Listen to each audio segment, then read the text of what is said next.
Howdy people of the internet. Today I'm going to be talking you through the process of making this beautiful painting right here. I started off the day just sort of hanging out with my family, and I decided after my sister got home from school that we wanted to do something, and I've been thinking about going to the art museum for a while now. I love the Denver Art Museum. I think they have a lot of really great pieces, and they've recently, in like the last, I want to say like 5 years, opened up like a whole separate wing, and like their museum almost feels like doubled now. So it's a huge museum now, and they have this really beautiful Western wing, and they have some really beautiful Catholic art from like Mexico and South America. But I really loved seeing all the different kinds of art. When you're in an art museum and you can just really soak in a painting in its entirety, it's just, oh, it's so beautiful. I really think that seeing art in real life just has a different quality to it than seeing it on the internet. And if you don't know what I'm talking about, go to a museum, experience it for yourself, or write in the comments, say, Sarah, you're wrong.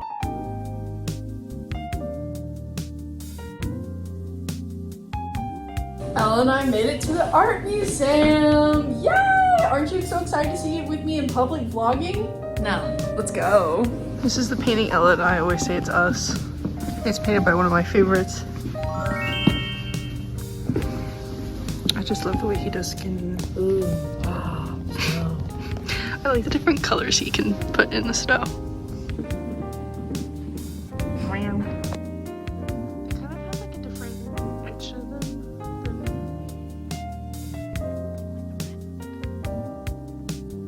Oh, look at her. Ooh. This is crazy. Can you imagine hand doing all of this? It's like slightly textured too. Yeah, it's pretty dope. I want to bring this into my own art sometime. I kind of already do, but I want to keep exploring it. It's very like metal drawings of Jesus. She's not ugly. She's got a bow and a human nose. That is a man's face. She's got a human nose. She's the cat. The cat kind of looks like an old British man. Yes. Or like the Monopoly man. People are pretty good. Just the monocle. Jesus. Yeah, kind of true, but yeah, these pets are lacking some. They also need to study more perspective. They need different noses. They need nose jobs. This one does. Maybe. They're so small. This painting is about girl bossing. Also about women capturing naive men. Love. Go, go. Look at these three over there. This is kind of dope. I like these. I like her. She's nice. With this pink. I just wanna be bunny. This is my favorite part of the museum with the Western landscapes. Like, oh, I love these colors.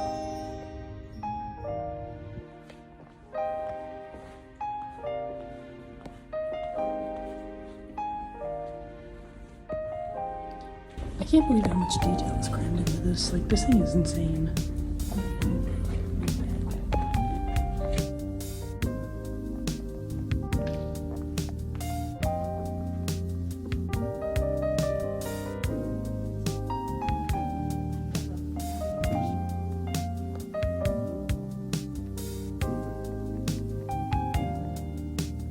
This is one of my favorite pieces in the museum. It's all different oil painting studies of grass.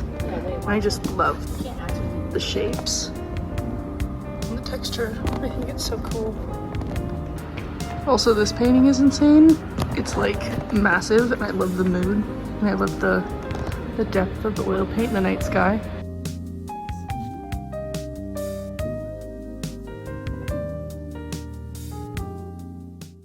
Hello, we're back. So I just got back from the art museum, and I am inspired to do a little painting. So I like to go to the art museum and just sort of get inspired by like really beautiful oil painting and technique, and just sort of like see how I can really elevate my work. And I was really inspired by a lot of the old Catholic art and a lot of like Mexican Catholic art. They also have a Western wing with cowboy art, and I was very excited to see that. So I'm gonna make a painting inspired by both of those things. I'm sort of going for like a Rococo Western pink horse painting. We'll see where this ends up. So right now I'm just gonna start with a pink paint base and just coat the whole canvas in this color, so that way I can paint paint on top of it and everything will sort of glow pink from underneath, which I haven't done in a while, but I feel like it'll work well in this piece. I'm gonna try to go more realistic again than I normally go with shading, but I'm gonna play with the colors a bit more. Now that the paint is dry, I'm going to go ahead and sketch my horse using this pink paint marker.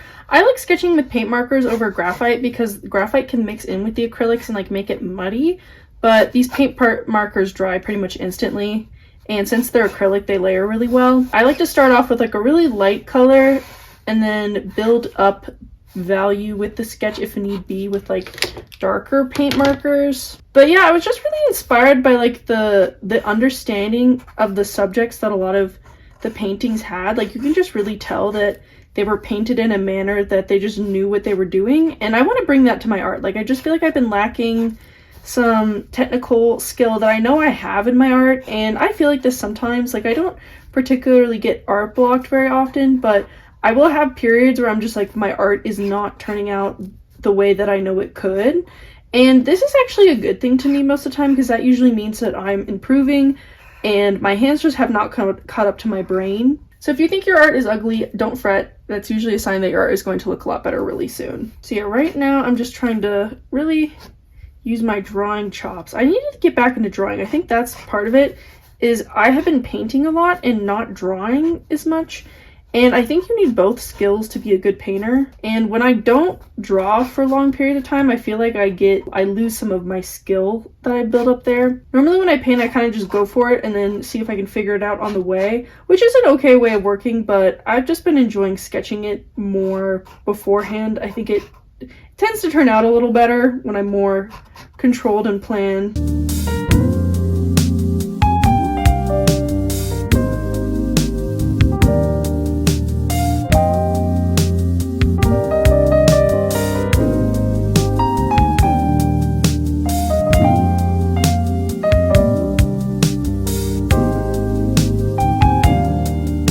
Okay, I'm not like ecstatic about this sketch, but it's like good enough. I put the snout in the wrong spot, but now I think it's in the right spot. Looks even to me, although it might be slightly on this side. Let me redo this. Let me see. Okay, I think that now it's in the middle. All right, let's get painting. I think I'm overthinking this. In my palette today, we have titanium white, cadmium yellow medium hue, yellow ochre, cadmium red dark, magenta, reflex rose, alizarin crimson hue, phthalo blue, ultramarine blue, carbon black. Now you by no means have to have a palette this extra. I just like being extra.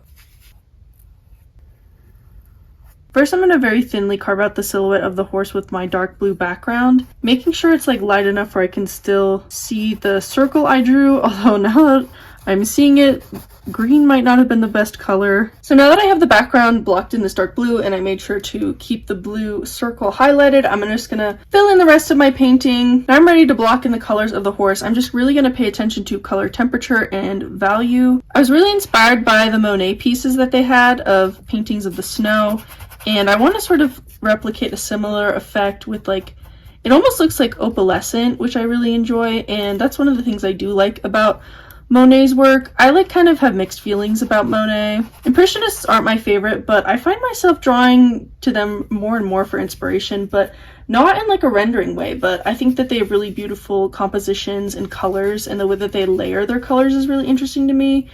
And also just landscape in general. It's a great way to learn how to simplify landscapes is through Impressionism. My favorite qualities about art that you can see in real life is that a lot of it, especially from like the Renaissance era or like back then, is just coated in gold and silver and jewels and sparkles, and the paint is just textural and you can really see the layers, and it's really beautiful and just has a physical quality to it.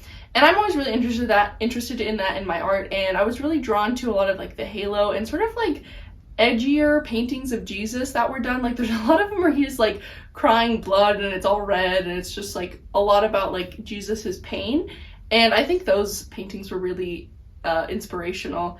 And I just love that the kind of dark and macabre themes combined with this like gilded, like beautiful, ornate texture and detail, and I wanted to infuse that into the other section, which was a cowboy art, and that of course featured a lot of horses, and I really enjoyed a lot of the night scenes that they had. Right now I'm working on building up a really loose underpainting, and I'm using this like kind of damaged but pretty small brush to do it. I'm using a smaller brush than I normally would just because I'm trying to really build up a lot of different color. They had like ranchers working the late shift, and they had a lot of just really beautiful blues and browns and grays and greens that, you know, really still illuminated and captured a lot of light and color within the shadows and within those grays. So I started with my pink base and sketch, and then I immediately took it into painting with acrylics. I debated going for oil because I really wanted that sort of museum quality look that I've been struggling to get without oil paint recently, but in the end I'm happy with where it's at, and I'm glad I did stick with acrylics because I think the colors are really beautiful, and I'm like safe to put glitter on it and it's not gonna like eat away at the plastic like oil does. But I was really happy with how the halo came out. I like traced it with a candle top. Like, I do a lot of like design-based geometric patterns, and that can require some geometry knowledge that I don't quite have down yet. And using shortcuts like things to trace is always much cleaner and easier in my opinion. You know, you always want to like streamline your art process and not have to fuss over things that you don't necessarily have to, which is one of the reasons why I decided to like sort of nail down a cleaner sketch from the beginning. Honestly, I feel like I could have benefited from doing some preliminary sketches of this piece. I feel like I didn't quite nail the form of the horse's face, but I'm still pretty happy with it regardless. I think that the colors and the atmosphere and the border came out so dreamy and so pretty, and I'm just really happy with how it came out. And I've been wanting to play with a lot of these elements for a while, and I've been sort of making a bunch of different work that's been like taking bits and pieces of different elements of this piece from other pieces and then sort of combining them into one final image that I actually really like.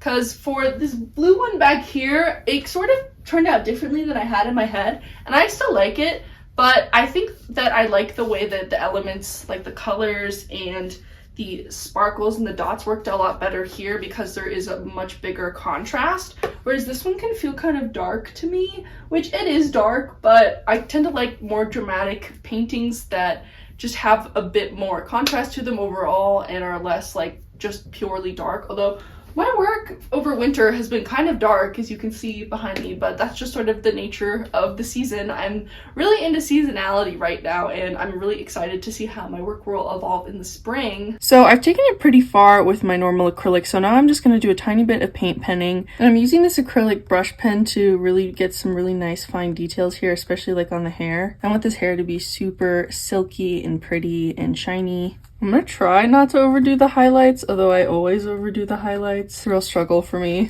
I think it's really crucial to take yourself out on these like art dates where you can just really engage with your artistic practice without drawing, because, you know, drawing all the time can sort of wear you out sometimes, and sometimes you just need to artistically recharge and draw some inspiration in and just sort of experience the world, and then think about what you want to interpret that as and how you want to translate that into your art. Thank you so much for watching. Let me know if you enjoyed in the comments below or if you hated it. I'm really open to feedback because I'm a really new YouTuber and I want to improve my content. So let me know in the comments below. Hope you enjoyed this painting. This video is sponsored by my Etsy store, so if you would like to grab this painting or any prints, if they're still available, you can head down to the links in the description below.